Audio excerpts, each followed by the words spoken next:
Stop whatever you're doing and listen closely. A historic legal moment has just unfolded in Washington, and it changes everything about presidential power in America.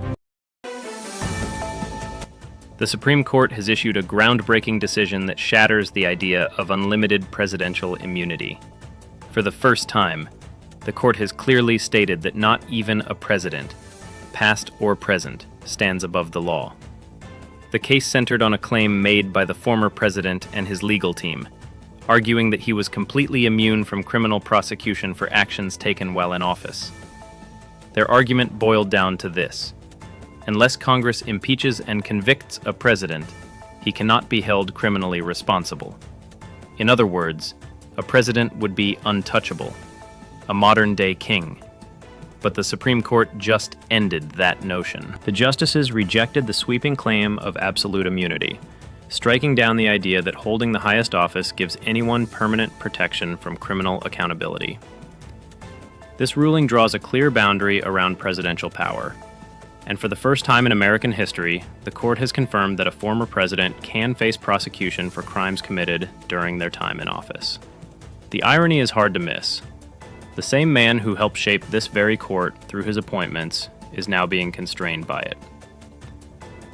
The ruling delivers two devastating blows to his legal defense. First, the claim of absolute immunity has been flatly denied. Second, the case now moves forward to determine which specific actions were part of official duties and which were personal, political, or potentially criminal.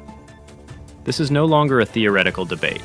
It's about criminal liability. Legal experts are calling this the most significant ruling since United States versus Nixon in 1974, the case that forced President Nixon to turn over the Watergate tapes and established that even presidents are subject to the law. But this decision goes further, addressing whether a former president can face direct criminal charges, a question that has lingered since the nation's founding. The Chief Justice, writing for the majority, emphasized that granting total immunity would destroy the balance of power between the three branches of government. If a president were untouchable, he'd effectively become a monarch, above Congress, above the courts, and above the people. The court's message is crystal clear. The presidency is powerful, but not limitless. For the defense, this is a devastating setback. Their strategy of endless delay has hit a wall. Instead of hiding behind immunity arguments, they now have to defend each alleged act, one by one, and explain how each could possibly fall within the official duties of the president. That's a near impossible task, especially when facing charges of conspiracy and obstruction. Even among the justices, there's debate about how much protection should exist. Justice Sotomayor, in her dissent, warned that even limited immunity might allow future presidents to abuse power without consequence. Her warning underlines a growing concern: how to hold leaders accountable without weakening the office itself. The global impact is huge. This decision sends a message to every democracy. Leadership does not mean legal immunity. Accountability applies at the highest level. It also highlights Congress's failure to clearly define where presidential authority ends and criminal conduct begins, something lawmakers may now be forced to fix through new legislation. The Supreme Court, once seen as the president's safeguard, has now drawn the line.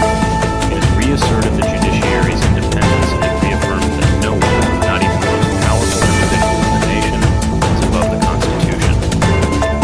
This is more than a legal decision. It's a turning point for American democracy. The age of unchecked presidential power has officially ended. If you believe that no leader should be untouchable, share this story. Subscribe for more detailed legal analysis, and let's discuss. Does this ruling restore accountability, or are we entering a new era of political chaos?